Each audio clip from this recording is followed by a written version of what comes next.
নমস্কার বন্ধুরা, আশা করি সকলে ভালো আছেন। কন্টেন্ট দেখে বুঝতে পেরেছেন আজকে আমি কোন বিষয় নিয়ে আলোচনা করতে চলেছি। আমার টেলিগ্রাম গ্রুপে এবং আমাকে ব্যক্তিগতভাবে অনেকেই প্রশ্ন করেছিলেন যে সারপ্লাস ট্রান্সফার বা সারপ্লাস বদলি আপনি যে 1200 জনের কাছাকাছি যে লিস্ট তৈরি হয়ে গেছে যেটা বলেছিলেন, তো সেই সারপ্লাস ট্রান্সফার বা সারপ্লাস বদলি বা অ্যাডমিনিস্ট্রেটিভ ট্রান্সফার কবে থেকে শুরু হচ্ছে বা এতদিন কেন পেন্ডিং হয়ে পড়ে আছে, এই বিষয়ে ওনারা জানতে চেয়েছেন। তো আমি আধিকারিকদের কাছ থেকে খোঁজ নেওয়ার চেষ্টা করেছি, তো যদিও সদুত্তর এখনও পর্যন্ত আমি পেয়ে উঠতে পারিনি। কিন্তু কেন সারপ্লাস ট্রান্সফারের দেরি হচ্ছে বা জিরো এনরোলমেন্ট যুক্ত বিদ্যালয়গুলির শিক্ষকদের ক্ষেত্রে অ্যাডমিনিস্ট্রেটিভ ট্রান্সফার বা সারপ্লাস ট্রান্সফার করতে এত কেন দেরি হচ্ছে, যদি লিস্ট তৈরি হয়ে গিয়ে থাকে তাহলে হতে কেন দেরি হচ্ছে, সেটার জন্য একটা পূর্বের একটু পুরনো ভিডিও, কোনো একটি শিক্ষক সংগঠন যে বিস্ফোরক দাবি করেছিলেন সেই ক্লিপটা আপনাদের আমি দেখাতে চাই।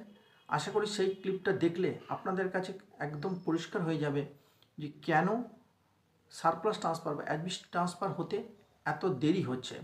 এবং তার সঙ্গে সঙ্গে এই 10C মামলার ক্ষেত্রে বা 10C মামলা যেটা চলছে সুপ্রিম কোর্টে, সেই 10C মামলার সঙ্গে এই সারপ্লাস ট্রান্সফার বা অ্যাডমিনিস্ট্রেটিভ ট্রান্সফার কী রিলেট বা কীভাবে যুক্ত হয়ে আছে ওই 10C মামলার সঙ্গে সারপ্লাস ট্রান্সফারে, সেটাও আপনারা বুঝতে পারবেন, যেটা আমি পূর্বেও বলেছি। তো যাই হোক, চলুন ভিডিওর ক্লিপটা দেখে নিই, তাতে আপনাদের কাছে ব্যাপারটা অনেকটা পরিষ্কার হয়ে যাবে। আজকের দিনে দাঁড়িয়ে একটা বিষয় নিয়ে একটু এই ভিডিওটা করছি। সেটা আপনারা সবাই জানেন যে সারপ্লাস ট্রান্সফার একটা বিষয় মাঝখানে তো ধামাচাপা পড়ে গেছে, কারণ ডিসেম্বরের প্রথম সপ্তাহে একটা হিয়ারিং হওয়ার পরে আজকে ডিসেম্বরের 25 তারিখ হয়ে গেল, কিন্তু কোনো সুরাহা তো হলেই না, উল্টে সমস্যা আরও জটিলতর আকার ধারণ করেছে। আপনারা সবাই জানেন যে যখন সারপ্লাস ট্রান্সফারটা হবে বলে আমি প্রথম বলেছিলাম, তখন তো অনেকেই বিশ্বাস করেননি।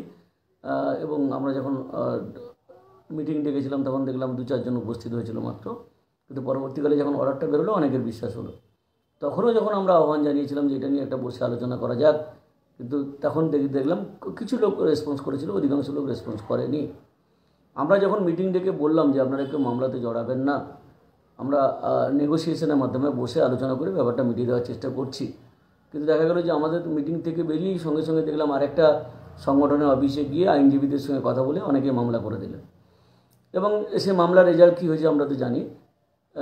এবং তার পরবর্তীকালে সুপ্রিম কোর্টে যেতে হয়েছে। এবং সবচেয়ে দুঃখের বিষয় এবং হতাশার বিষয় যে ট্রান্সফার চলাকালীন 2020 সাল বা 2019 সাল থেকে একেবারে 2022 সাল পর্যন্ত যারা ধারাবাহিকভাবে ট্রান্সফারের বিরোধিতা করেছে, জেনারেল ট্রান্সফারের বিরোধিতা করেছে, বিভিন্ন সংবাদপত্রে বিভিন্ন নেতিবাচক খবর তারা লিখিয়েছে এবং তাদের বক্তব্য প্রকাশিত হয়েছে, শিক্ষকরা কিন্তু সেই খপ্পরে গিয়েই পড়ল। এবং দুর্ভাগ্যের বিষয়, এমনকি এমন একটা দুটো সংগঠনের নেতৃত্ব আছে যাদের বিরুদ্ধে আর্থিক অনিয়মের অভিযোগ আছে, বিশেষ করে রাজকুমার রায়ের মৃত্যুর পরে যে বিষয়টা হয়েছিল আর কি, তাদের খপ্পরে গিয়ে টিচাররা পড়লো। এবং এখন অনেকে হতাশা প্রকাশ করছে যে আর মামলা করতে চাইছি না, ব্যাপারটা মিটে যাক। কিন্তু আমরা তো আলোচনা করে মিটিয়ে দেওয়ার ব্যবস্থা করেছিলাম, এই জন্যই তো শিক্ষা দপ্তর দরখাস্ত নেওয়া শুরু করেছিল, তারা শর্ট আউট করেছিল এবং কাদের কাজে ছাড় দেওয়া হবে সেই নিয়ে একটা সিদ্ধান্ত নেওয়া ছিল। কিন্তু এখন যেহেতু মামলা সুপ্রিম কোর্টে চলে গেছে, সুপ্রিম কোর্ট যতক্ষণ না পর্যন্ত রিলিফ দিচ্ছে এই সরকার আর কিছু করবে বলে মনে হয় না।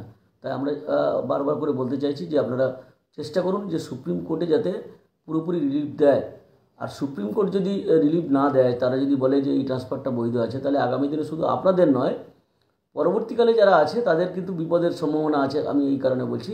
আর এই মামলার কারণেই কিন্তু সুপ্রিম কোর্টে ভ্যালিডেটেড হয়ে যাবে রাজ্য সরকারের এই পদক্ষেপ।